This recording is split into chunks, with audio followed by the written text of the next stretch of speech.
1. In episode 79, we jump back into politics and the amen and the say what battles. We welcome a very special guest as we discuss voting in the main topic.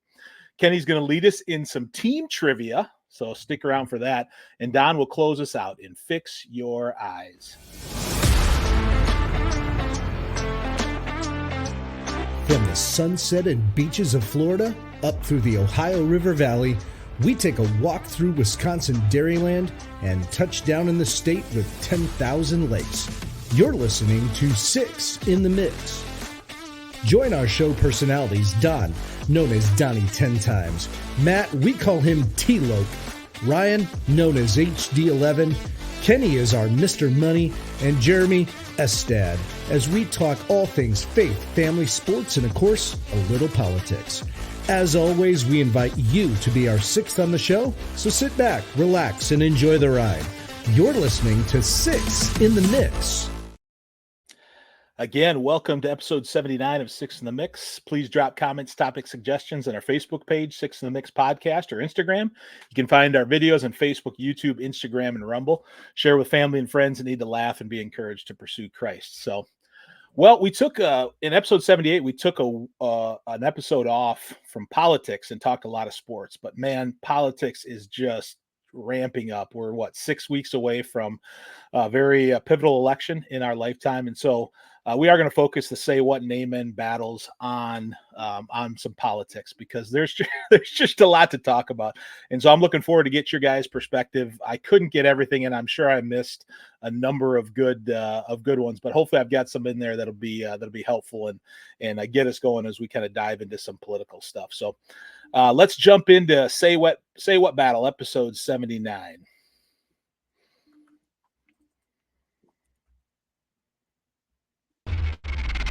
Sidewalk!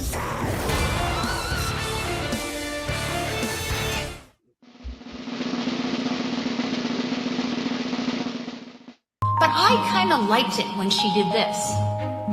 Turn the page. You like that? It's time to turn the page. Turn that page. You like that? Okay, so I need you to be with me and practice with me. What are we going to do? We're going to turn the page. Oh, pretty good. Do it again. We're going to turn the page. And we're going to turn the page. All right, so I'm going to be watching you, because when I see Wisconsin, and I'm one watching nationally on TV, because this is a pretty important place, and Minnesota helped you practice with this, you just show me this. Turn the page. Right? Turn the page.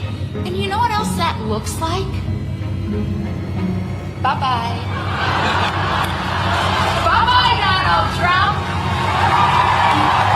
We are turning the page. 52 days and we are turning the page. 52 days and it is bye-bye, Donald Trump. Crazy man, you sound insane. Do you realize that? You should be medicated. I kind of liked it when she did turn the page.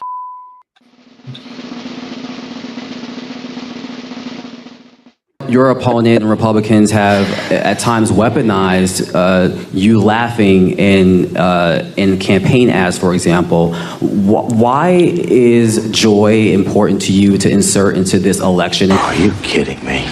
Well, sometimes I think, and I'll say to whoever the young people are who are watching this, there are some times when your adversaries will try and turn your strength into a weakness.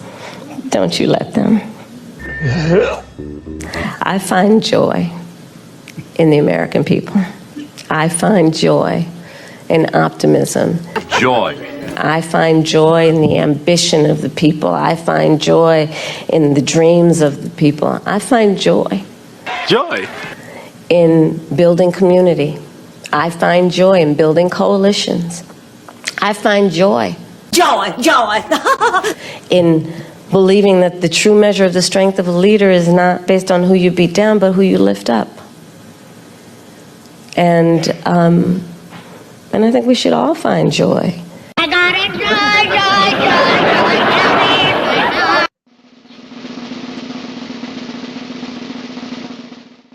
The 46th President of the United States, Joseph R. Biden.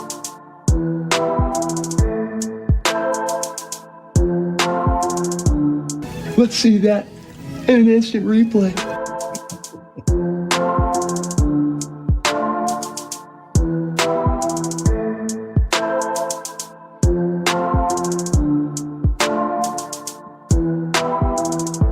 Tonight.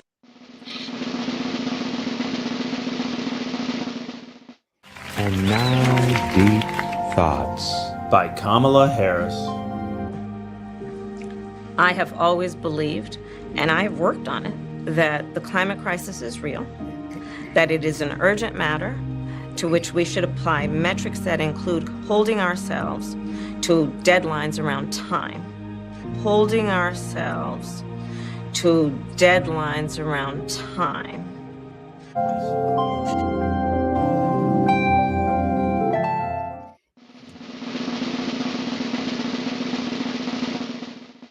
I want to ask you about her comments about the military. As of today, there is not one member of the United States military who is in active duty in a combat zone in any war zone around the world the first time this century. Our fact checkers found that to be false, and I have a lot of experience in that area as well. There are currently 900 U.S. military personnel in Syria, 2,500 U.S. troops in Iraq. All have been under regular threat from drones and missiles for months. So why would she make that claim? Well, I think what's important here, Martha, is that Kamala Harris, in contrast to Donald Trump, demonstrated herself to be commander-in-chief. We are, just remember, but Governor, excuse me, but she said there is not one member of the United States military who is in active duty in a combat zone. That is not true. You say she demonstrated her ability to be commander-in-chief, but did she not know about these people in Syria and Iraq? Why would she say that? That was a comment in a debate. I think the point that she was trying to make was a broader point. And of course we have military in place all around this country. There is not one member of the United States military who is in active duty in a combat zone in any war zone around the world the first time this century. But let's understand. So where the are we right now?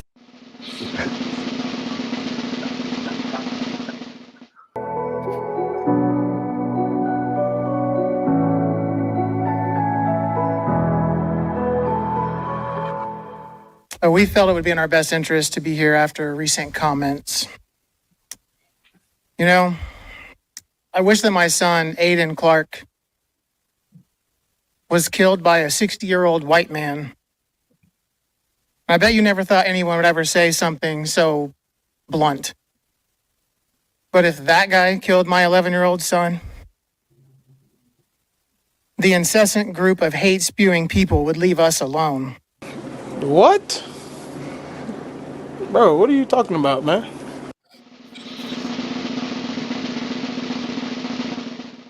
We love our country.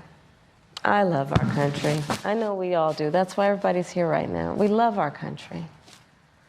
We take pride in the privilege of being American. And this is a moment where we can and must come together as Americans, understanding we have so much more in common than what separates us. Let's come together with the character that we are so proud of about who we are, which is we are an optimistic people. We are an optimistic people. Americans, by character, are people who have dreams and ambitions and aspirations. We believe in what is possible. We believe in what can be. And we believe in fighting for that. That's how we came into being.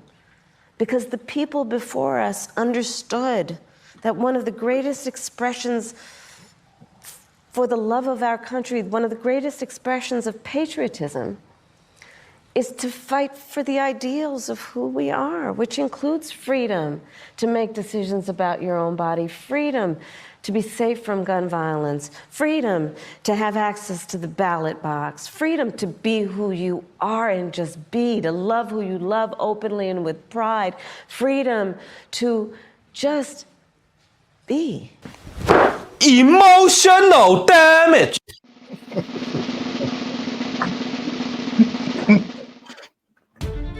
When we talk about bringing down prices and making life more affordable for people, what are one or two specific things you have in mind for that? I grew up a middle-class kid. Are they better off now than they were 4 years ago? I grew up a middle-class kid. When it comes to the economy, do you believe Americans are better off than they were 4 years ago? So I was raised as a middle-class kid. Yeah, that was a non-answer. Trump's team pointing out that Kamala Harris still hasn't answered that very simple question. The first thing I will do to make middle-class life dramatically more affordable is to end Kamala's war on American energy, terminate her Green New Scam, and drill, baby, drill. All righty. So quite a grouping of folks. Heard a lot from Kamala. Heard a lot from other folks. Let's start. We'll go Kenny, Ryan, Jeremy, Don. Your thoughts regarding Say What? All right, boy, lots of good stuff to choose from. I'm actually going to go with the very first one. I don't understand what was happening there. I don't understand why Gwen was even speaking. To be honest with you, I don't know what's happening. But this turn the page garbage. Like, first off, I think what they're forgetting is that the current administration is not Donald Trump. And so, but unless there's a shadow government that we don't know about, which some conspiracy theorists think maybe is happening, but it's like they're acting like he's there. Like, I just don't understand. I don't get it. So I'm just going to go. I'll leave it at that. I think it speaks for itself just watching her over and over and over again. Turn the page. It's embarrassing. To be honest with you, as a nation, it's embarrassing. That's what's out there. Solid. Ryan, what do you think? I'm with Kenny. I live in Minnesota. I can honestly say until this campaign, I've never seen Gwen Walz. And I don't like, making fun of the way people look, but I don't know. I don't know what to say here. There's nothing wrong with her. I mean, looks, but when she was talking and those camera angles, oh man, that was brutal. And her husband in the background, I don't know. What was going through his head? He had to be saying, "Say what?"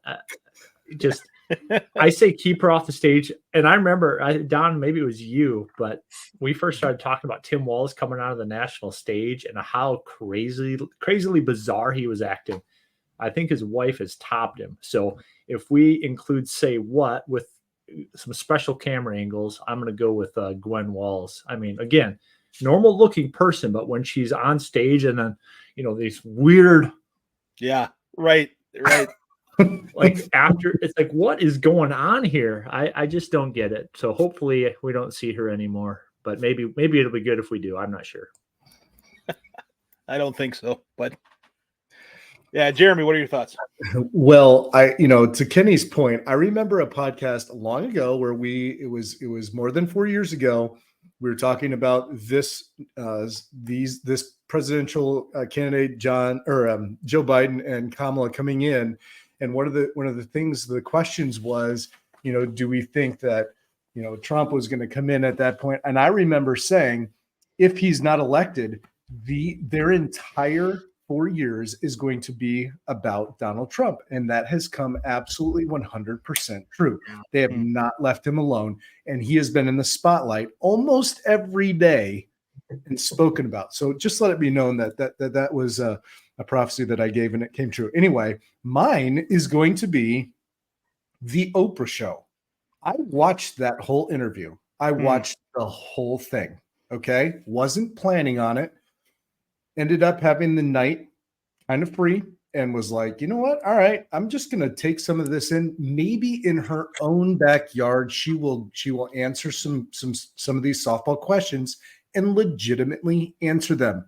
Not one question was legitimately answered. I thought, there's no way. She's got to give some substance. I thought all the reports, there's no way. I could not believe you would have these couples asking her a question, totally disregarding their question and going off into whatever, your statement there of word salad, and everybody gives that, denotation to her. It's true. It is. And it just keeps growing. It's a larger and bigger say what. We, the people in this country, have to wake up to that. So I'm giving it to Oprah and Kamala. What do you think, Don? I'm going to go with the joy eclipse. I like the fact, like I said, my dream party, if I have a party at my home, my dream invitation list will have Kamala Harris on it because of her joy. Now, what they call is joy. I've come to the conclusion that they're putting on this joy campaign she's just a happy drunk. That's what it is. I think she's a happy drunk. And so that's why they're going with this joy campaign, because I don't think there's any amount of communism that she's going to put out is going to allow for joy to be followed after that. I mean, it's going to be insane, but man, she will be a happy communist. I will say that. Yeah. Wow. Some good thoughts. I'm going to actually go with the father from Springfield, Ohio. So if you guys hadn't seen that, unfortunately, this was the father of Aiden Clark, who was killed when a Haitian ran into a school bus. I think this was a year or two ago. It wasn't just recent, but a Haitian migrant who should not have been driving. And we've seen all the stuff in Springfield, Ohio, and that's a lot of stuff's been politicized, but it shows the real happenings to a small town when you basically drop 20,000 illegal aliens there.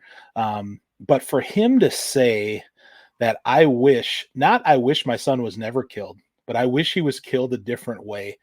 You talk about him being just so blind to the what's true in life, like the politics. Dude, it happened, right?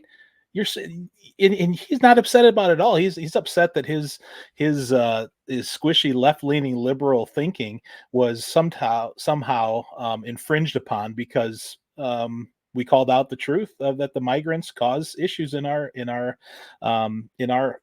cities and such. And so for me, I was just incredulous when I heard that. I was like, what? You wish a 60-year-old white man killed your son, not a Haitian migrant? Wow. That I mean, it just goes to show you how messed up people are. Yeah, so. that was my number 2 pick. That was right up there with Gwen Walls, because I'm with you. I could not believe he didn't even preface it with, "Boy, I sure wish my son was still here." But that was just bizarre. And I did think of something about Gwen Walls. I just wanted to maybe throw out as a theory. Do you all think maybe she's a little high on smelling the burning rubber from the tires back in the Floyd fires? Is that what happened to her? Perhaps.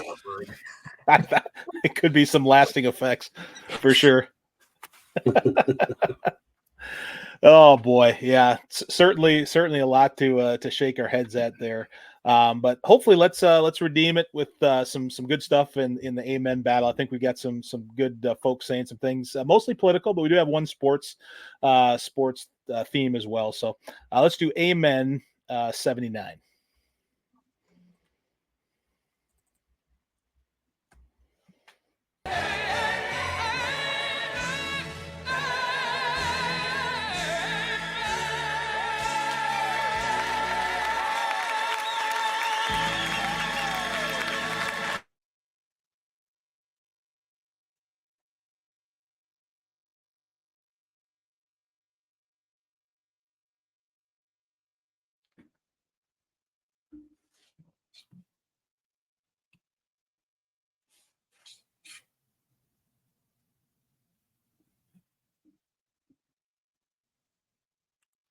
Did we lose Matt? That's what I think. That's a first. I think we froze. Uh-oh.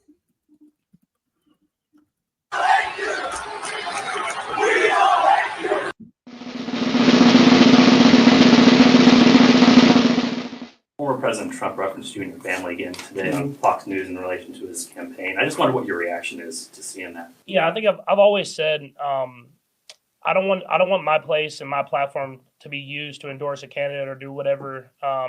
Either way, I think my place is to inform people to get registered to vote. It's to inform people to do their own research and then make their best decision for them and their family.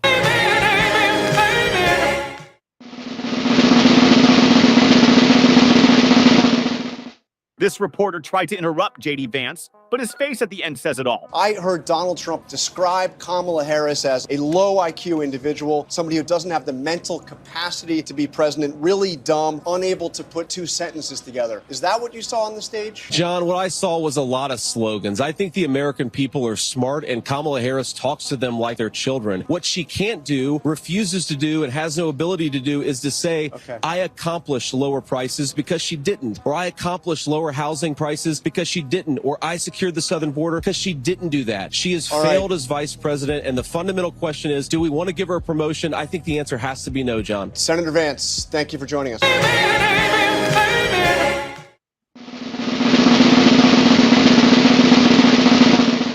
I get a phone call, and it says Donald J. Trump, so I answer it, and he says, JD, you're not going to believe this, but they tried to do it again.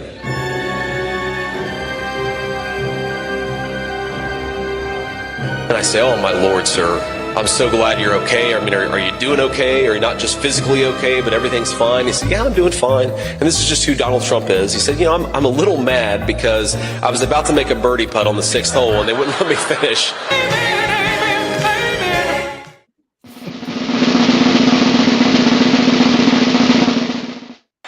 But the message is it's time to stop the lies, stop the hoaxes, stop the smears, stop the lawfare or the fake lawsuits against me, and stop claiming your opponents will turn America into a dictatorship. Give me a break.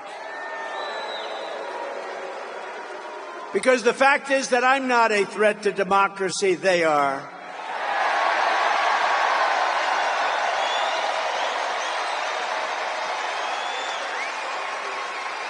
They're doing things in politics that have never been done before in the history of our country. And worst of all, with their open borders and bad elections, they have made us into a third world nation, something which nobody thought was even possible.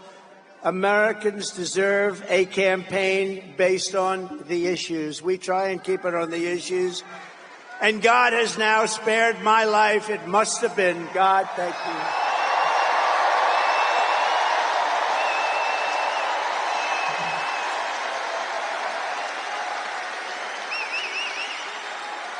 Not once, but twice.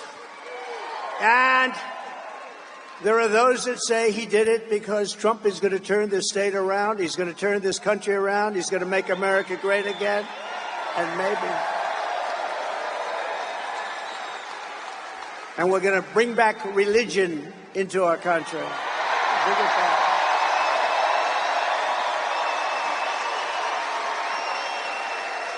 These encounters with death have not broken my will. They have really given me a much bigger and stronger mission.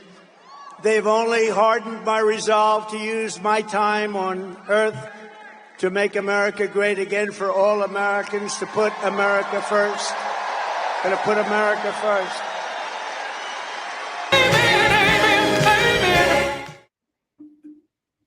All righty. So, amen, 79. We'll go in reverse order. We'll go Don, Jeremy, Ryan, Kenny. So, Don, what was your pick? I'm going to go with Patrick Mahomes. I did enjoy hearing somebody, an actual athlete, just not pick a side and just be an athlete, be a quarterback. I remember, I think it was Michael Jordan that they tried to get into a political situation. He just simply said, no, I'm not going there. I'm just going to be a basketball player. So you didn't pick sides. So I appreciate that. I wish I wish all of the athletes would learn from Patrick and just go out there and do something that God has gifted you to do and let everybody enjoy it instead of having to hear your political stance one way or the other. So. Yeah, I remember when they pressed Jordan on that, and they kept pressing him, and they said, well, why won't you come out? He said, well, because Republicans buy sneakers too. Like, it's just like business. Like, come on, man. Yeah. I know where my bread's buttered. It's buttered by everybody. So, yeah, interesting. Jeremy, what do you think? I don't get to see a lot of JD Vance, and I was just encouraged by his resolve to not let an interview die when he needed to get a point across, and how quick some of those interviews, are just cut off by the media just because they don't want to hear the real response. I just think he's articulate, and I think he in difficult circumstances, whether it's interviews or other things, he can really produce an answer of substance. It's actually on something. It's not just fluff. And so, in contrast to our current vice president, presidential nominee, I really appreciated his thoughts there. So good for JD. No, that's good. Hey, guys, when is the vice presidential debate? Is that September or is that in early October? Does anybody know? I think it's October 1 or something like that. Okay, so it's coming up. Okay. It's beginning of October. Right. Yeah, well, it's coming up. Yeah, I can't wait for that too. Okay, yeah, we're recording this on the 22nd of September, but yeah, I can't wait to see that. I really showcase him there. So good call out, Jeremy. What do you think, Ryan? I'm going to go with Trump's speech there in Uniondale. I like the fact that he gave credit to God for sparing his life. I know one of my concerns with Trump has always been his ability to promote himself and his arrogance. At least it comes across that way. So I was glad to see that he gave credit to God. And I really hope he's right when he says it's only strengthened his resolve. You know, I mean, if you can get a purpose in life that's bigger than yourself, which again, as I've already mentioned, has been a concern of why I've not been his biggest fan. I really hope he will carry through. And I do hope at this point, God has a mission and a plan for him to make America great for everyone again. So yeah, I think I'll go with that one.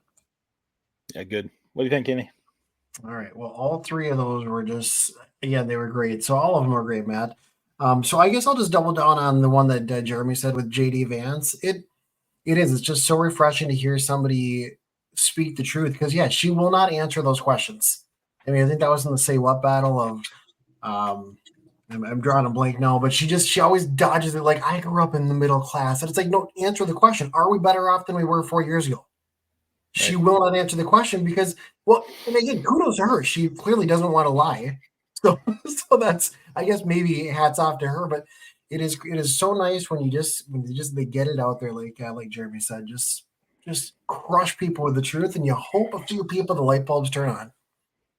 Yeah, I'm gonna go with Vance as well. I think he called it out too. You know, the fact that he says the American people are smart, and I hope he's right. It's frustrating to see how close this race is when it really shouldn't be, but just the sheer amount that Trump and Vance are out there talking to a number of people, whether it's a town hall or they're talking to all the mainstream media, which most of them are against him anyway. And the very little that Walz and Harris are out there, it's just, I mean, you talk about, the Democrats say we are the most transparent, the Biden-Harris most transparent, administration ever. No, you're absolutely the most subterfuge, deceitful one. And they won't even share their stuff. It's insane to me how people can think like that's what's going to help us get us better. It's just nuts. So yeah, I really hope JD Vance continues to shine, and hopefully this vice presidential debate will be a great mainstay for him. So all righty. Well, some good stuff. You got some political, hopefully, awareness there and some laughter in there. It's going to turn over to Jeremy for the main topic. Well, we do have the main topic, and it's going to be about voting. But the unbelievable thing tonight is that we have a very, very, very special guest, and we have perhaps secured Donald J. Trump to the podcast for just a couple of brief questions. He will not be here for very long. However, he is going to take 5 of our questions and then maybe some wrap-up questions. We'll see. It just depends on how long it goes. But we appreciate Donald Trump greeting us and being with us here. I don't know if he's in Mar-a-Lago. Donald, are you in Mar-a-Lago at this point? I am currently at Mar-a-Lago. I just finished a round of golf, and it's a wonderful pleasure to be with you gentlemen tonight. It's long time waiting. Yeah. Do you listen to Six in the Mix? I've been with you since 2022, one of my people, and I love my people. I chose my people. They said, Danny, have you heard of this podcast? I said, I haven't, and I listened, and I just couldn't stop. I went through all of your podcasts. I love them so much. I love you guys. It's an incredible podcast. the greatest podcast. Oh man, those are some Wow. wonderful thoughts. All right, so here's the thing: we're going to throw it in this order.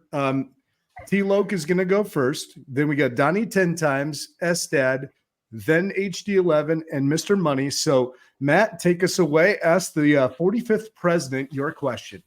Yeah, great to have you. This is just an incredible honor for Six in the Mix. You had mentioned dogs and cats in the debate with Kamala Harris. Can you give us an update on dogs and cats in Springfield? It's a travesty what's happening to those poor dogs. Kamala, she could be doing something about it right now. She could be sending agents, federal agents, wonderful people. Have I told you about those people? They're wonderful people. She could send them there right now. And this terrible, terrible issue could be resolved in less than 24 hours. And she's doing nothing. As soon as I get into the presidency on January 20th at noon, I will take care of all of the dogs and all of the cats in the continental United States of America. Wow, that's awesome. I love that. That's fantastic. Thank you, President. Donnie, President Donnie Trump. Yeah, President Trump. Thanks for joining the podcast, man. This is such an honor for you to be here with us. I was wondering, though, after your first assassination attempt, can we get an update on the ear? How is the ear doing? Will you need reconstructive surgery? Was there any permanent damage? It was very painful. But before I answer that question, I would just like to point out the brave, very brave Secret Serviceman that took out that man that tried to shoot me. And Corey Campador, he was a wonderful man. He still is. And I'm honored that he would have come to my rally. He was a great man. And I would just like to thank everybody involved, the doctors, the surgeons, everybody, to getting me back to where I am at now. And now to answer your question, my ear is doing fine. I'm doing okay. It was ringing the first week after I was shot, but now it is doing okay. As you can see, I've taken the bandage off, and there's a couple close-ups. I think there will be a scar, but it'll be a great story to tell. A wonderful story, an American story, a great story. Oh man, Mr. President, we're thankful you're still alive. That's for sure. And especially off the second attempt, which leads into my question. Although you were taken off the golf course this past weekend with that attempt, or I am wondering how your time of golf with Bryson DeChambeau was, and how that whole thing came about. Could you shed some light on your time golfing with Bryson? I am so glad you asked me about that. I love Bryson. He's an American golfer. He's a great golfer. He is what I want everybody to golf like. He's original. And he was amazing. Now, Bryson and I, we go ways back. And he hit me up one day and he said, "Donnie, would you be willing to come on my YouTube channel and do a breaking 50 with me?" I said, "Breaking 50? How are we going to do that? From on 9? He said, "No, we're going to do it on 18. And I said, "Bryson, you're crazy. You're absolutely ludicrous. Like the Biden-Harris administration. Have I said that they're crazy? Ludicrous." And then he told me the rules when I get there. And he loved my course. He said it was a beautiful course. And I really like Bryson. Bryson's great. He's an amazing person. Great character. Very upstanding man. Mr. President, sorry to interrupt you, but I do have one follow-up question. I did notice that you drive your golf cart right on the green. You'll understand when you're my age. I respect that, sir. I respect that. All right, we're going to throw it over to HD11. President Trump, nice to have you join us tonight. I'm actually going to ask you a question from several years ago. That was kind of an interesting response on your end. I think you were speaking at Liberty University, and I think you were asked to share your favorite Bible verse or something. And I think you said 2 Corinthians something. And, to people who are of faith, they thought this guy's a joker. Who calls it 2 Corinthians? Obviously, it's 2 Corinthians. I'm just wondering if you've had a chance to identify a new favorite verse, if you spent any more time in God's Word, and where you're at with the Lord in these days. I would like to point out my favorite verse at the moment, and it's a wonderful verse. It says, "Do not reprove a scoffer, or he will hate you. Reprove a wise man, and he will love you." It's Proverbs 9:8. I recently read through the book. I love that book. I think it embodies what America should be. I think each and every one of us should read through that book and really learn from it. There's a lot to learn from it. And I really hope that I can be the wise man and not the scoffer. Amen. That is great to hear. I'm very encouraged that you are studying the book of Proverbs. So thank you for that update. You said it right. So kudos to you. I think Ryan might even have you might have even won Ryan's vote on that. All right, Mr. Money, Kenny, give us your question. Okay, Mr. Trump. I was thinking about 4 years ago, and actually we were on I think the 4 of the 5 of us, or maybe there was more. We were on a Zoom. We were watching the election. The election was going just as we thought was planned. I believe even Vegas Trump winning, it was like 500-1 odds he was going to win. You were going to win, and all of a sudden these 2 a.m. ballot drops kind of showed up. They shut down the polls, and these ballot drops showed up, and they were all for your opponent. Have you been assured, or has there been anything done to kind of assure that will not happen again in this election? I'm sorry, Kenny, but the answer to your question is I don't know. I don't know that the Biden-Harris administration has done anything to solve these problems.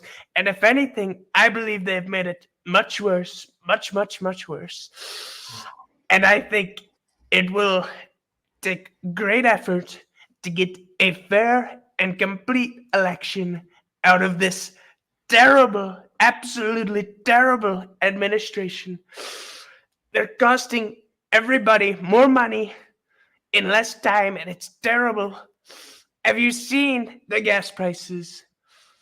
I can't even ride around in my limo. It's too expensive. That's terrible. I assume you're probably using your golf cart maybe to help with that. Well, Mr. It's very President, gas efficient. Yeah, I'm sure it is. I'm sure it is. Well, is there any last words you want to give us just on your election or anything that's coming up that would just encourage us as we close this segment? I would say we have to have a strong mentality, a MAGA mentality, in order to beat this current administration and the administration that is trying to force its way in. They're trying to force their way in. They shouldn't be able to win. And if you look at the statistics, I'm going to win.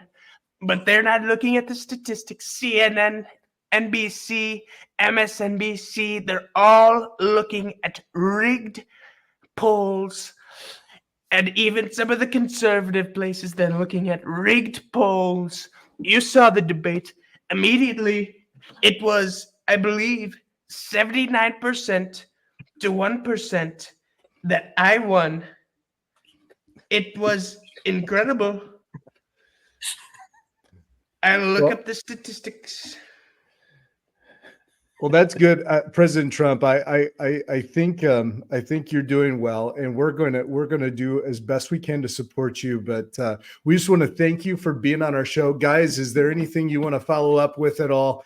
If not, we're going to let you go and go into your nightly routine, getting ready for the next week, and we'll continue to pray for you. Thank you very much, Donald Trump. We appreciate it. Yeah, thank you. It's been a pleasure. It's been a true pleasure. I said, I was golfing with my granddaughter Melania today. I said, I get to go on a podcast tonight, and you'll never believe which podcast. It's Six in the Mix. I know you guys love it. You'll see the episode sooner or later. You're gonna love it. Great fellas, great individuals, upstanding character. Very good. Well, thank you so much, Mr. President. We wish you well, and we hope you have a great round of golf in the next couple of days, and even better on your campaign tour. So thank you so much for joining us. Thank you so much. Yeah, thanks. All right. Well, you Wow. heard it. We got the Trumpster on here, and I don't know, any just initial reactions, gentlemen? Man, that was a big get. That's Yeah, that's unprecedented right there. Yeah, that's it just goes to show the transparency and going to meet with everybody, mainstream media, even the small podcasts like ours, up and coming. He's he doesn't he goes on every one of them, which is awesome.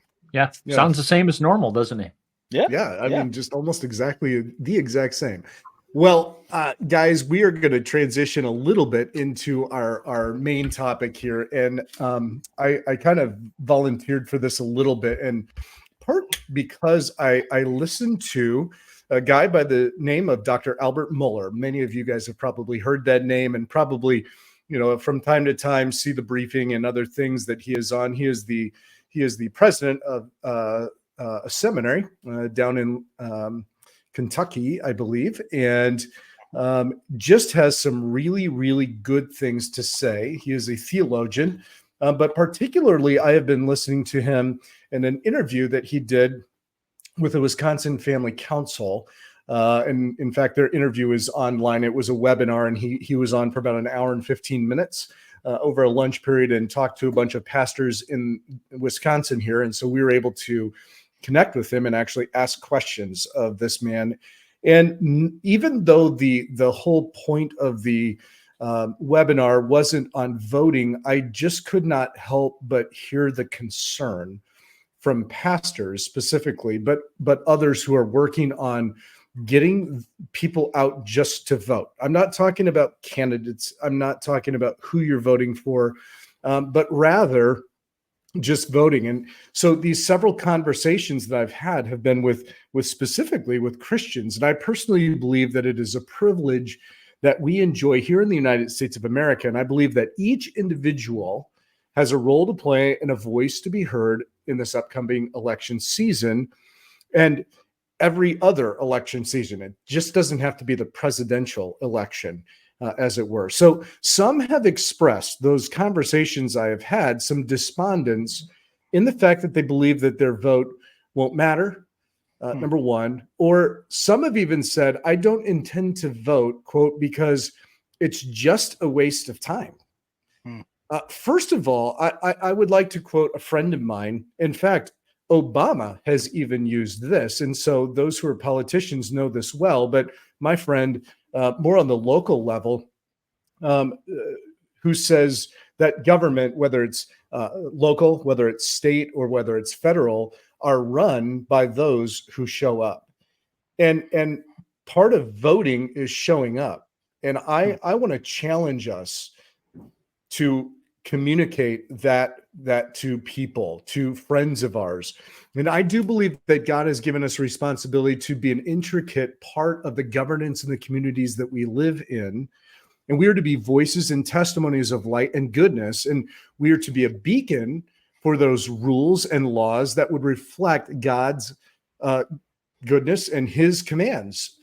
Secondly, I think it's important to remember that a vote isn't so much for a person, although we're about to vote for a presidential candidate and vice president. I understand.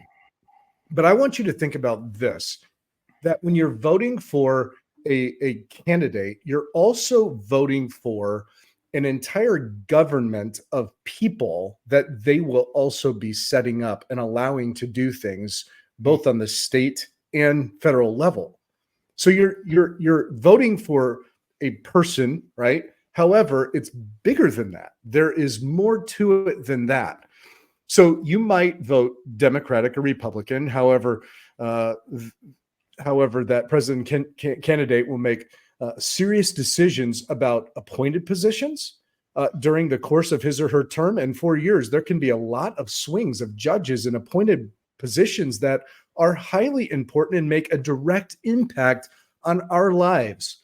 So you don't just elect a president and a vice president, you elect a government, as it were. And I want to challenge us on that. I fear, however, that there are a growing number of individuals, not just Christians, but some Christians, who are just plain tired of the whole thing and are to a point of actually deciding not to vote in this particular upcoming election. I'm going to throw some questions out to you, and I just want to hear maybe your thoughts on it, guys. Number one, just your thoughts on voting in general, but along with this question, are you aware of anybody close to you or anybody you've had a conversation with recently who are basically going to sit out this election by not voting? I don't have a specific order, but any of you just jump in here with voting in general, but also that conversation of, do you know, or having a knowledge of somebody who's just frankly not going to vote? I don't have anybody specifically that I know that's not going to vote, though I haven't polled everybody that I know and seen if they're going to vote. I do know that our two oldest daughters, it'll be the first time they get to vote in the presidential election, and so it's a pretty cool privilege there. But yeah, I don't know of anybody that I know of that's just not going to vote. Though I've heard that sentiment before in elections past. Well, my vote doesn't matter. I'm one of tens or even hundreds of millions. It doesn't make a difference. But boy, if millions of people make that call, that can sway elections for sure. Absolutely. Any other thoughts? Yeah, I mean, I do. I have somebody, fairly close to me who did say that that they're not going to vote. I do believe they will end up voting in the end, but the reason why they say that is because of what happened 4 years ago. I mean, that whole point of they're like, what's the point? They're just going to steal it anyways. They're just going to do a ballot drop in the middle of the night. They're just going to, as many as they need. They'll probably, they'll do whatever they got to do to steal the election. So what does it matter? And of course, my response to that is, you might be right. They might steal the election again. It's a definite possibility, but we can't say that they won because we didn't. We can't be one of the statistics vote for what I believe is good versus evil. So you got to throw it out there no matter what happens. Let me ask this question: in your churches that you attend, do you have a pastor or an elder, somebody who gets up and doesn't necessarily encourage to vote for a specific candidate or a cause or something, but gets up and actually talks about the responsibility and the opportunity a Christian has to vote? Do you guys have pastors who do that regularly or have done that here in the last little bit leading up to this presidential election? I'll say this. I was drawn to the church that we are now attending because of the fact that they spoke on current issues and how they affect us as Christians and how we are to live amongst what's happening around us. That was the reason why we went to the church that we are now going to, because the other churches that I attended previously, they, as much as it wasn't as big of an issue back, 10, 20 years ago, it feels like, but the last church I was at, it was just like, it was being ignored. It was like, here we have families and kids going through schools that are anti-God, teaching horrible things to our students. And how are we as parents supposed to deal with this? How are we as Christians supposed to deal with this? And it was just being ignored. And so this church actually that I'm going to now, that our family is at now, is actually combating these things head on. They're actually, we spend first couple minutes before the message praying for Israel. because of what's going on. You know, it's important. And, you know, how these things that are going on within the community could possibly affect us as Christians, and how we should respond to them is very much a part of what is being said from the pulpit at the church I'm currently going to. Well, I'm encouraged by that. Ryan, I saw you nod. Did I catch that correctly? Yeah, I mean, to answer your question, I think our pastor has, especially in recent voting opportunities, maybe around primaries, it just encouraged people to, exercise that that ability, that right, that privilege we have to vote. So yeah, not supporting any candidates or anything. So yeah, I think it's probably not as top of mind and maybe intentional as Don's pastor that he described, but I will say he does encourage the church to vote. One interesting note, when I listened to the interview with Dr. Moeller, he said that sometimes churches go in these cycles where they'll talk about government or something, and that will be a sermon series, and then it'll get lost, and 20 years later you come back to it and you reach it again, and then you talk about these things. He said, as a theologian who is current in as much as you can be, with his ear and eye on politics, his ear to the ground, listening to all kinds of things, he said it is absolutely fundamentally important that our pastors put this stuff in front of their churches more often. His quote was, more often than you would even think. That's what he said. And I thought, okay, here you have this professor or this doctor of theology, president of a seminary, who is very adamant. He was non-apologetic about this and saying this is something that churches and pastors need to take absolutely seriously, take it from a biblical perspective, but put it in front of their people regularly. So along with that, just a couple of follow-up things. I thought it would be interesting to ask this question, because my wife and I have been talking about this.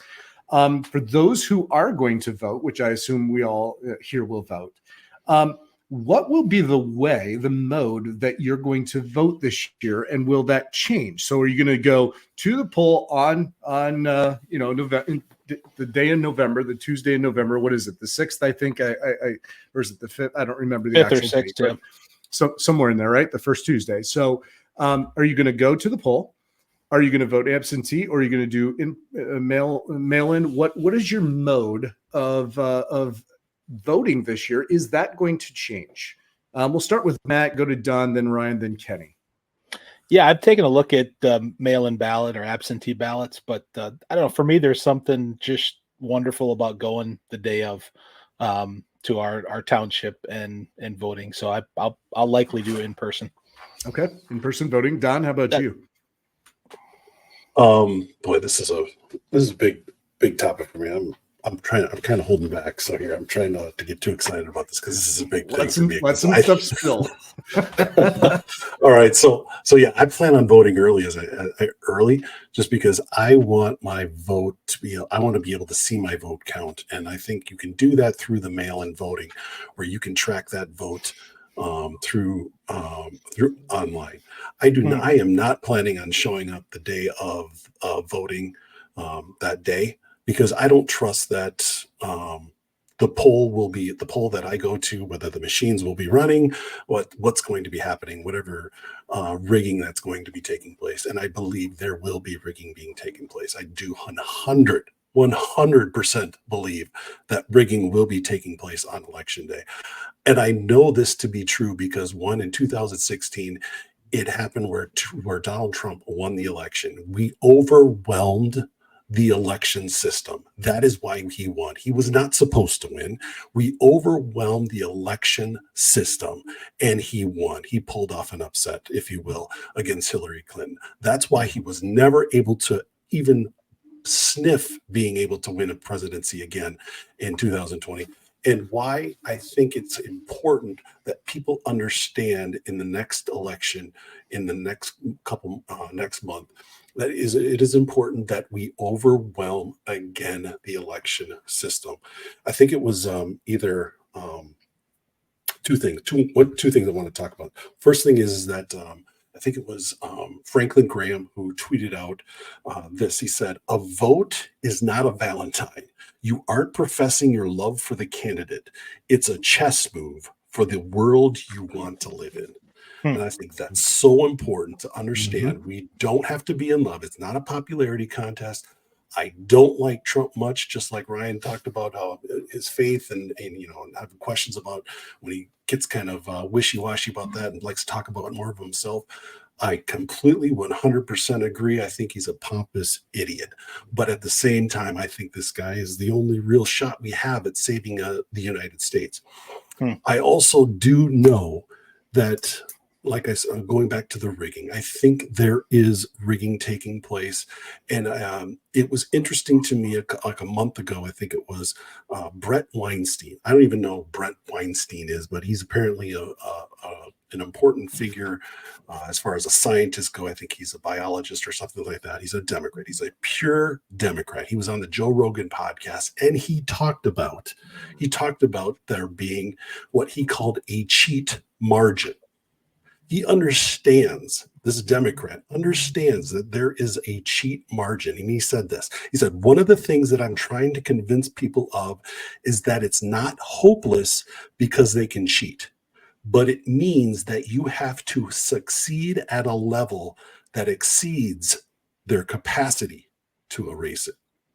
Now think about that. He's saying again, inundate the system over, just go inundate the system with the votes to get your candidate over the hump, so that that margin that they have, they know the margin, they know it down to the votes, how many votes they need. But if you overwhelm the system with those votes, it's hard for them to pull it off. And so that's my 2 cents there. Well said, and some good things to think about for sure. Ryan. Well, I was going to go like Matt in person day of, but I don't know, listening to Don, he's got me thinking about Don, you talking about how you're able to track that your vote is real and counted in total. I mean, how exactly do they do that? I've wondered in my mind how we can always make sure it's counted and there's a way to track it. I'm just trying to think of the logistics to that. Do you understand that? I haven't looked at it too closely yet, but I know there's a way in which there's a way you can track how, like, I don't know if it's a mail-in vote or an absentee ballot or something like that, where you can track that ballot. Okay. Yeah, I think it's called the Gwen Walsh guarantee, voting transparency, roughly. Yep.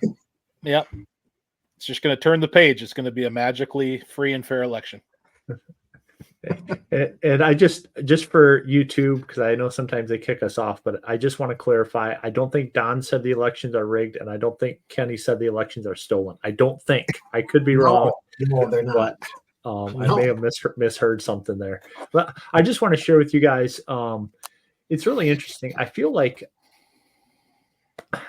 for people who, like Don described the issue with voting for Trump, I get it. I feel like I know people both maybe in our circles, faith circles, and maybe Catholics, their faith, because a lot of Catholics are pro-life, and that has driven a lot of them maybe to vote to the right. But I have a friend who's a Catholic, and we've gotten to know each other fairly well over the last several months. And he shared with me several months ago something really interesting. He said they used to vote Republican because of life. All right, that was a big issue, and I'm like, oh yeah, cool, yeah, that's a big issue for me too, and driving issue. But then he said, but I really think and this is before Biden dropped out, by the way. But he said, but I really think it's time that a woman becomes president. And so you can kind of see, and he's one, and the question is, how many people have that same mindset? Call it wokeness, call it whatever you want, but it's almost like a shifting in values going on. Like, all right, I am so for life, that's going to drive my vote. And now it's like, well, women haven't had a crack at it yet. So that now identity over policy. And if that's true of somebody I know How common is that voting trend going to be? That's a big concern I have. A huge concern I have. Sorry, I kind of went off topic about just how am I going to vote? So that I just wanted to share that. Well, that is interesting, Ryan, and yeah, I'm interested to hear Kenny's thoughts here on the vote. How are you going to vote, Kenny? Well, I'll keep this fairly quick here, but I plan to do it in person, but just like Ryan, Don's got me thinking. But honestly, Don, when you first introduced this a while back, my initial thought was, if I vote early, the more people that vote early, the easier they're going to know how many ballot dumps they need to do in the middle of the night. So I feel like both sides, there's pros and cons to both sides, and it's like at the end of the day, yeah, somehow we gotta overwhelm the election cycle again. Like you said, we have to figure out a way to do that. And so again, as of right now, I'll be in person, but yeah, we'll see if that changes. Well, Amber and I have gone round and round in this, and we do like Matt. You mentioned you set it off where you go, you do your duty as and exercise your privilege as an American. You go to the polls, you cast your vote, you put the sticker on, you walk out, and you feel like I'm an American. There's something about that's nostalgic, but it's real, and it's right there in front of you. My voice was heard.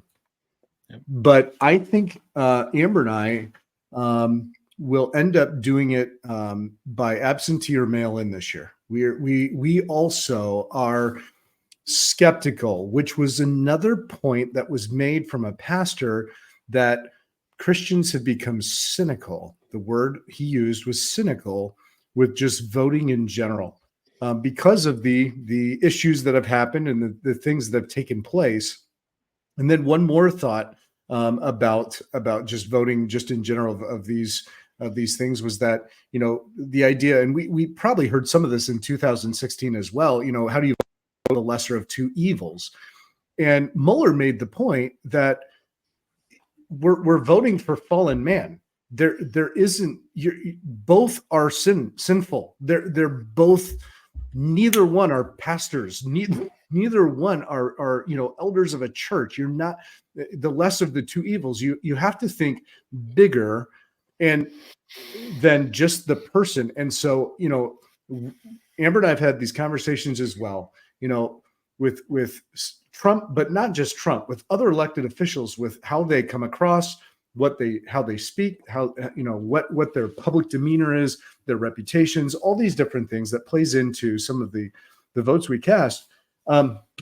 But to be able to understand that these people can help the conservative framework that is already in place and shift it even back to more conservative, as opposed to a farther left-leaning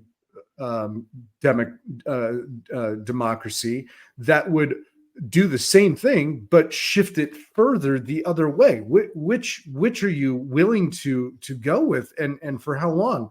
And so I'm just going to implore our listeners to really look at what the whole vote means. It doesn't necessarily mean that you agree 100% with everything that the candidate is. Nobody can do that. But what are all the ramifications that will come, including family, including marriage, including kids, and the well-being of their health and their development and growth from preborns to adults. What about our Christian schools and our ministries and churches and all of those things? Are we willing to allow some of that to just be taken away because, well, we're despondent about our vote and we don't think it's going to count? And rightly so. There's some frustrations that several of you have mentioned, but I just want to encourage you guys and myself to keep talking to people about getting out and actually voting, exercising that right, even if we know that it's going to be something that's going to be tampered with or messed with. Because ultimately, God's in control. That does not abdicate us from our responsibility and duty as a Christian. No. Boy, some really good thoughts there on voting.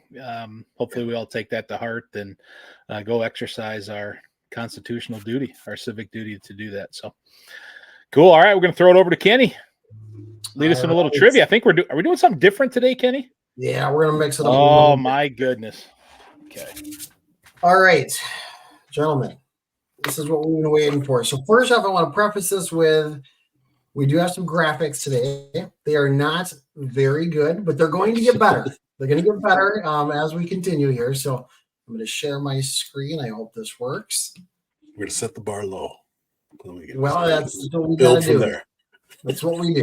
That's what we do. So first off, let's see. There it goes. There it is. All right. So we have got the 6 in the Mix friendly feud. We are going to do team version. We're going to make this more like the real game show. So we're going to have Don and Matt versus Jeremy and Ryan. We are going to have the name is going to be your buzzer. So first off, we're going to have Don versus Jeremy. I'm going to read the question. Whoever says their name first will get a chance to answer. If you don't get the number one answer, the other person will get a chance to get an answer higher than that. And then whichever team has the highest answer can either pass or play. So same again, we're going hardcore into the real, family feud style friendly feud here. So I'm nervous. Yes, I'm nervous. I'm nervous. All right. And I drummed up a doozy for you guys, but we'll see. We'll see if you guys who the scholars are here. So we're gonna have 3 total questions. We got Don versus Jeremy. All right, are you guys ready? Ready. This is like us getting to the podium.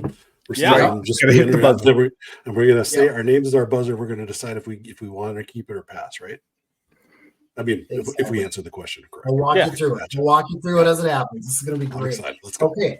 Here we go, Don versus Jeremy. Just so you know, the top 6 answers are on the board. All of these answers, I'm going to give you a clue before the question, are going to start with blessed are. All right? According to Matthew 5, name one of the 8 Beatitudes. Jeremy. All right, Jeremy. Blessed are the poor in spirit. Okay, hold on. Let's see. That is on the board. That is the number 4 answer. That is worth 14 points. Don, 3 answers above that. Blessed are the meek in spirit. Jeez. Well,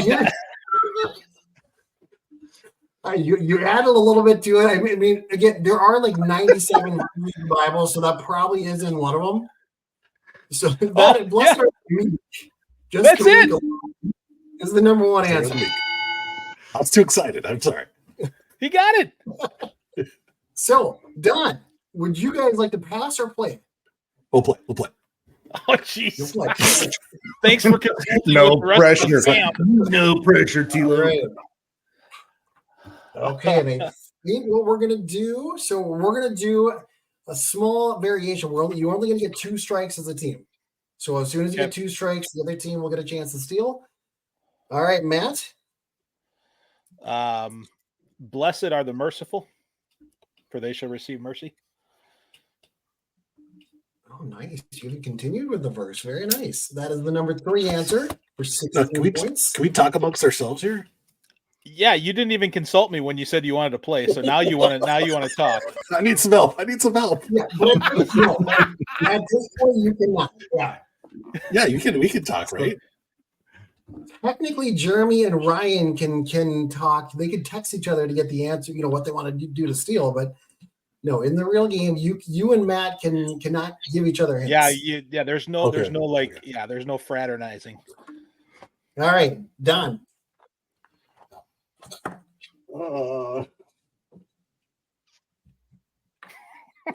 Blessed are the faithful. I need a. That is 1 strike. You got 1 more strike, Matt. Blessed are the pure in heart, for they shall see God. We are going to count that because it probably is in one of the versions. Blessed are the clean in heart. Of course, I got probably King James version is what I'm using. Yeah. Worst version of all time. Oh boy. I'm just Kenny, I'm just kidding. I'm just kidding. We all grew up on that. That was all of our Awana verses were in the KJV, but I never honestly, Kenny, I never remember it saying clean in heart. I always remember it being pure in heart. It could be a different version for all I know. I got this, I did not take this directly from the King James version. I took it from a list that I found. All right, Don. 2 more answers available. Oh man, I have no idea. You pull something out of your hat, Don. Come on. Blessed are the.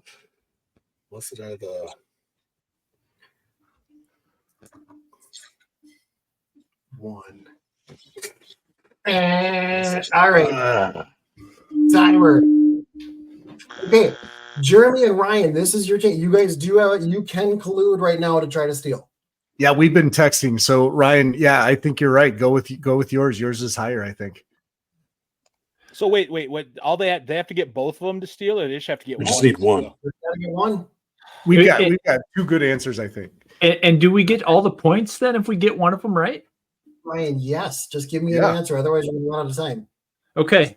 Yeah, Jeremy and I both had one. I think we're going to go with blessed are the peacemakers. Yeah, that's what I was going to go with. Very good. That is the number 2 answer.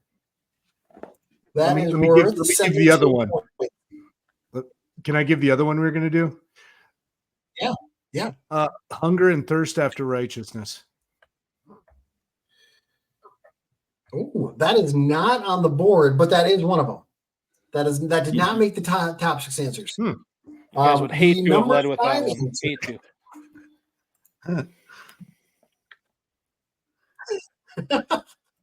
Number 5 answer was blessed are they who mourn. And that was worth 12 points, by the way. All right. So you guys got 78 points. Take 78. Georgia. It's my golf score. And you guys I'll give you a golf score. On 9, maybe. Yeah. Me and Trump. We went out the other day. It was a 78. Oh man. All right. So by the way, the other one that you guys that was not on the board is blessed are they who are persecuted for the sake of righteousness. Oh yeah. That should have been easy. But that was not one on the board either. So it's a good thing you didn't say that one. So there you go. So Jeremy and Ryan 78, Don and Matt 0. We are going to have Matt versus Ryan for question number 2. All right. This is not a Bible question. So but it is you'll see. All right, you guys ready? Matt versus Ryan? Yep. So past or present, give me the name of a Christian themed show. Ryan. All right, Ryan. The Chosen. Oh, Ryan. That is the number 1 answer for 27 points. All right. So this is Ryan and Jeremy. You guys TV or shows? TV or it's streaming shows. What do you think? You want to play or pass? I am terrible at shows. I do not watch anything. Yeah, I'm with you. So if that was my initial thought, but that's as far as I would go. If you pass, you would have to steal in order to get the points. They'd have to get 2 X's, and then you'd have to get 1 right in order to get the points. Okay. Otherwise, we get the points. Or no? Well, Matt and Don would have control of the board, and then if you guys get 2 X's, then Jeremy and Ryan get a chance to steal again. If they get the steal wrong, do we get the points? Then you get the points. Yeah, okay. Gotcha. Thank you. Yeah, you have control. If they pass, you have control. So what do you guys want to do? It's tough. Wow. Jared, what do you think? Pass. It will pass. Okay. All right. They are passing. So, Matt, you are going to get the next crack at this. What is it? Can you repeat the question again? Yeah. It's right here on the board. Oh yeah, there it is. Yeah. It's really tiny though, Don, because we haven't perfected the game. We're going to work on some graphics for next time. Trying to help you guys out here. Trying to help you out. So past All right, or present, Matt. Christian themed TV or streaming show. Let's go the 700 Club. That's an X. That is ridiculous. One. That is absurd and wrong. I think I've heard of the 700 Club. 700 Club. It's like the who's who of like. It sounds like a terrible show. It's. All right, Don, boy, this strategy might have worked out well for you guys. Don, would you got an answer? I'm going to say Seventh Heaven. There we go. Seventh Heaven. That's a good one. It's the number 3 answer for 15 points. Holy buckets. All right, Matt, chance to redeem yourself. McGee and Me. Number 2 answer. What is that? Oh no.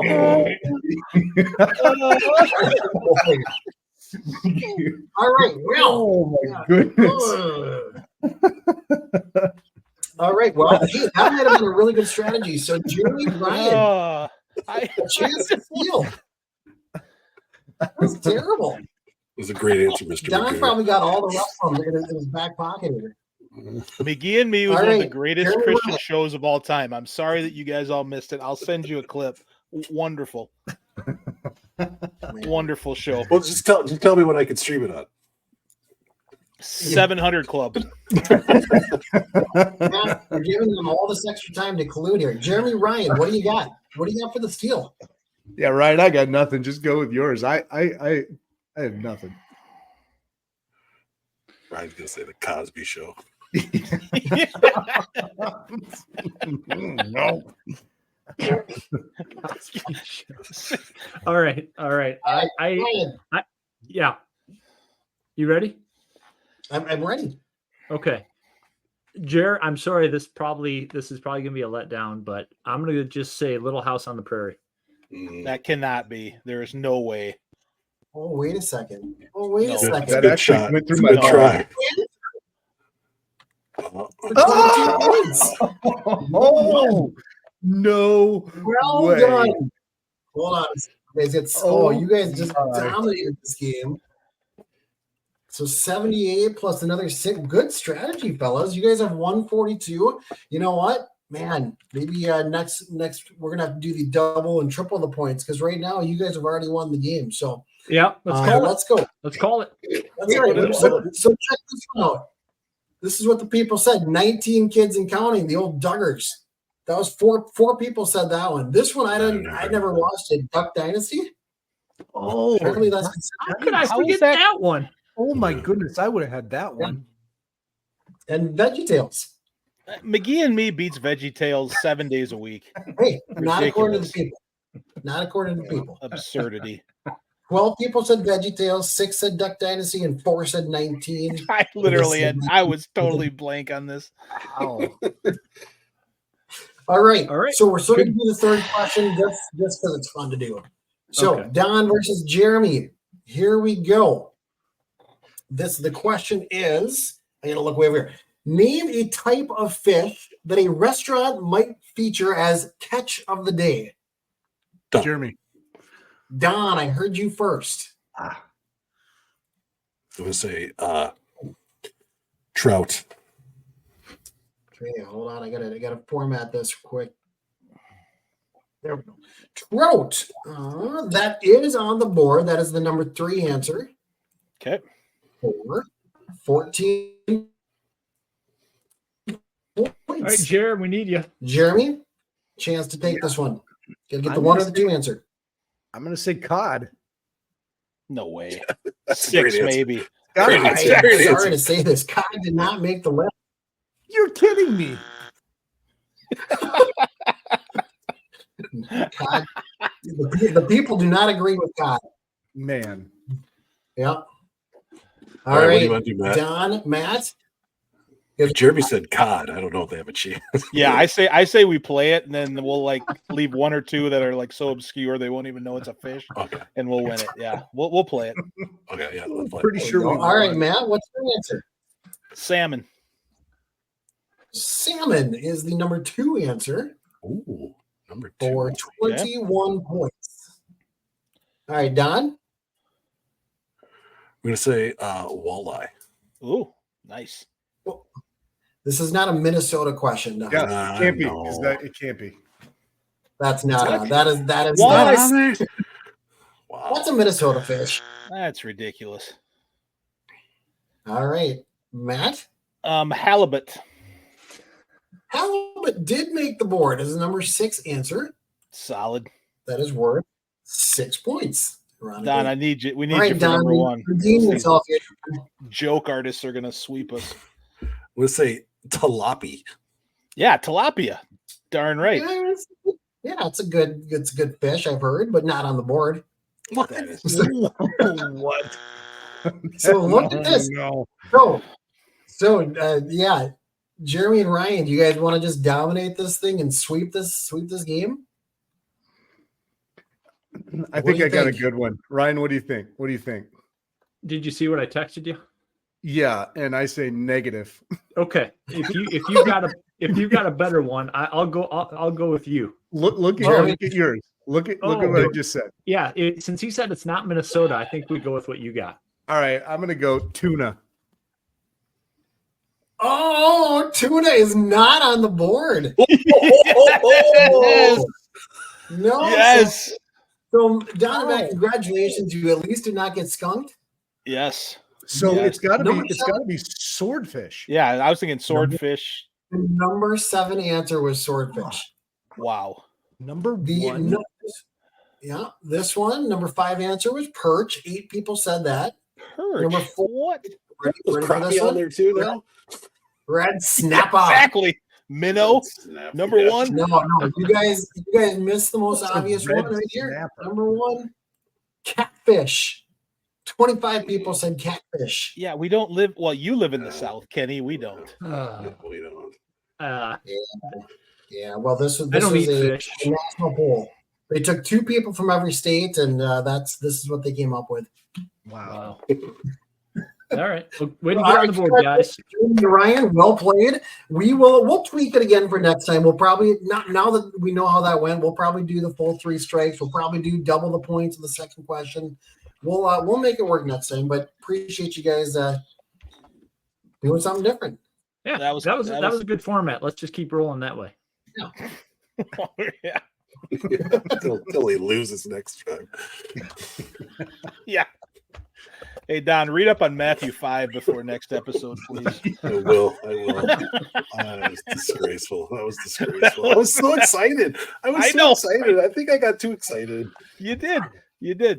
You pulled the Trump and you got ahead of yourself a little bit. So I mean, we got Trump on the podcast now. It is. It's Friendly Feud. It's epic. Too much going on. I'm a practice player, not a real guy. Donnie for 3 on the pickup game. I feel you. Wait on me. Yeah. Well, Don, since you got so much energy, why don't you close us out with Fix Your Eyes? All right, I'll try to wrap this up here. All right. So about a month ago, was heading up to the North Shore with my family, and I had a chance to listen to a message by Dr. Voddie Baucham. The message was entitled "Living in Babylon," and it was on the passage Jeremiah 29:11. Now, Jeremiah 29:11, famous passage, right? And chances are, if you're listening to this, this is your life verse, or you know of somebody who has declared this as their life verse. But Voddie took a contextual look at this verse, and it blew me away. It blew me away. In fact, it reminded me of, you remember George Yance, the famous bass singer for the Cathedrals. He had a saying when he heard a song. He said something like, "Looks like you had just been hit across the face with a dead rabbit." And that's exactly what I felt like after hearing his message. And I'll make sure to link the message on our YouTube page. But like many of you, I've heard that verse countless times. And when fellow Christians gave their testimonies, I heard that verse. But what shook me up the most again, as I said earlier, was how it brought in a whole new meaning when he put it into context. And I'm sure many of you are like, oh, well, Don's finally reading the Bible verses in context. Welcome to the party. Better late than never. But and if you're one of those people, just humor me for a little bit. Let me share from God's word. It says in Jeremiah 29:11, "For I know the plans I have for you, declares the Lord, plans for welfare and not for evil, to give you a future and a hope." Now, just like the Paul's epistles, they were letters. And this verse was not written to me or you. It was written to someone else. And we are literally reading somebody else's mail. We know this because if we go back to the very first verse in the chapter, we read that this verse is all of a sudden contradicts all of those testimonials declared during that camp bonfire that you may have heard of, or somebody's testimony for church membership. So let's go back to verse 1 of Jeremiah 29.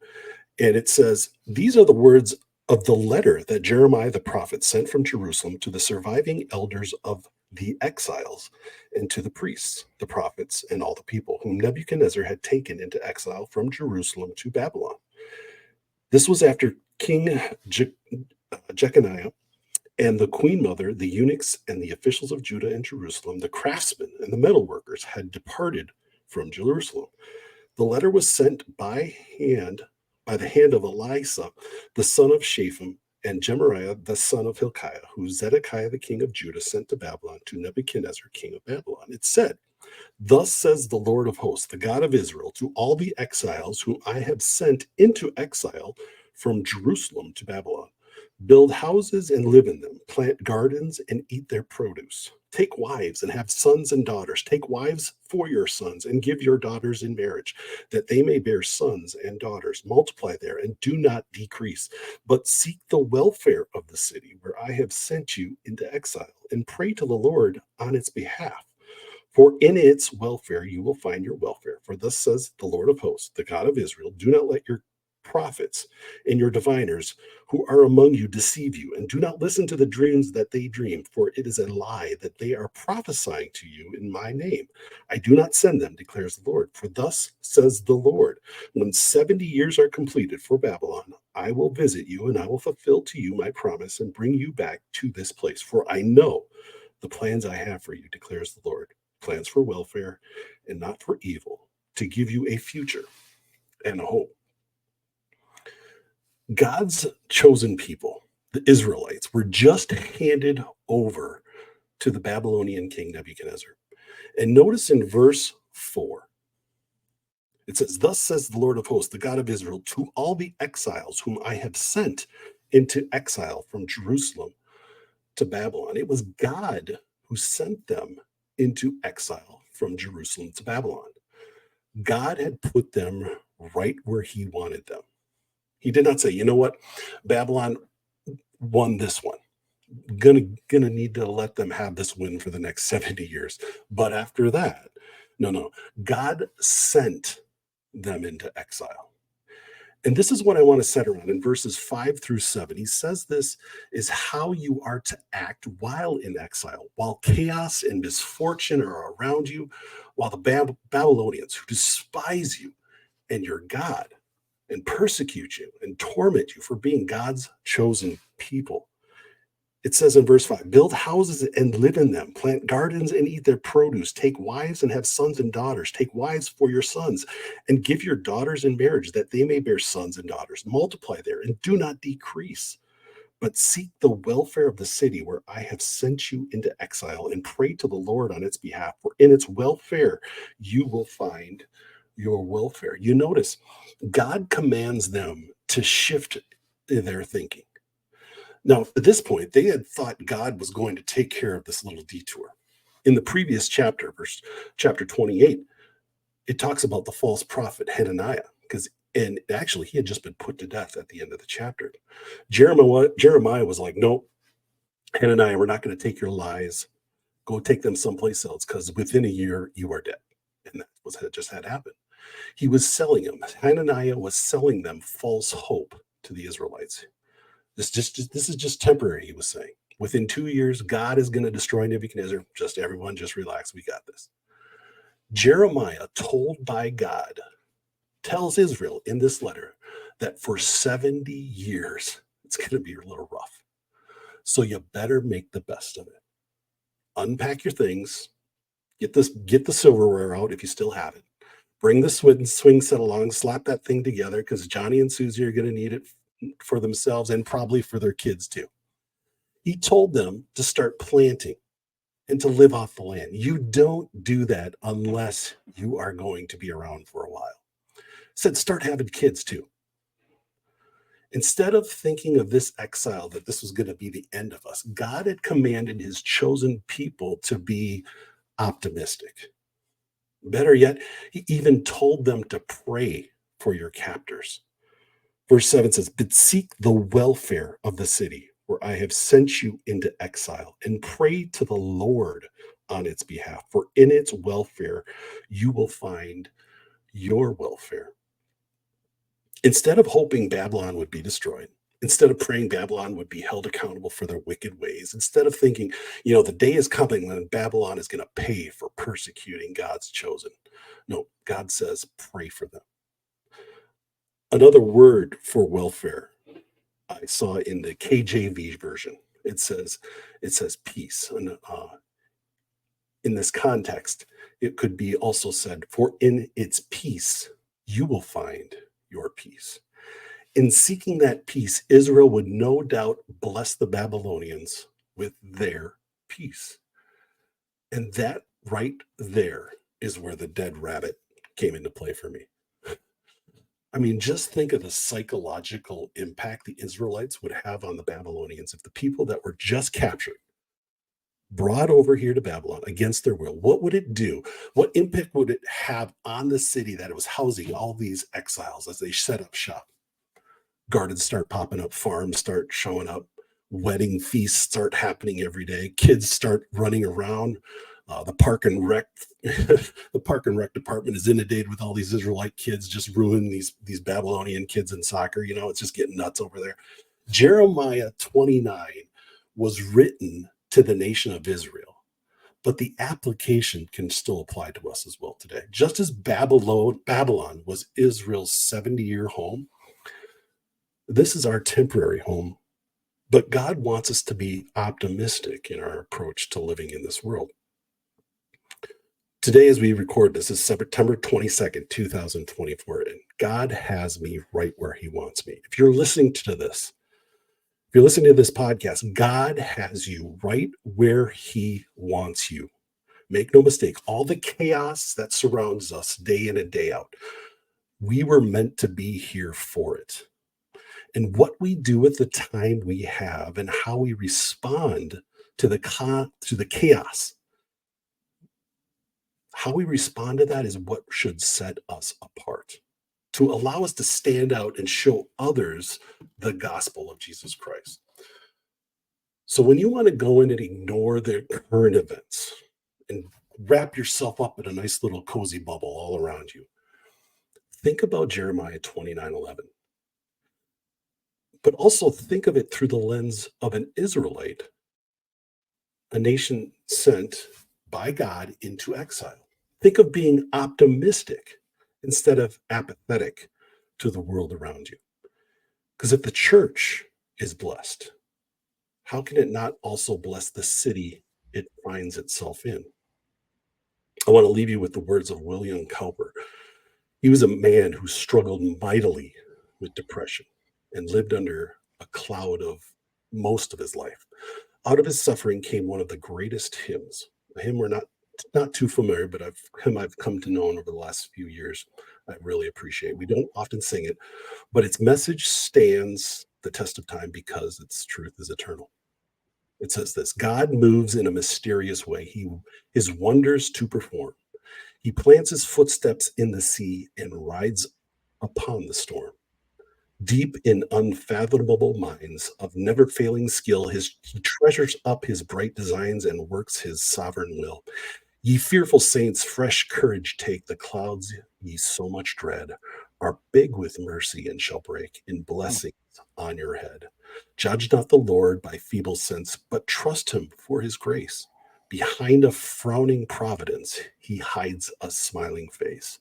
His purposes will ripen fast, unfolding every hour. The bud may have a bitter taste, but sweet will be the flower. Blind unbelief is sure to err and scan his work in vain. God is his own interpreter, and he will make it plain. Wow. Good word, Don. Thank you so much. Well, that's a wrap on a very full episode 79 on this, the 22nd day of September, year of our Lord, 24.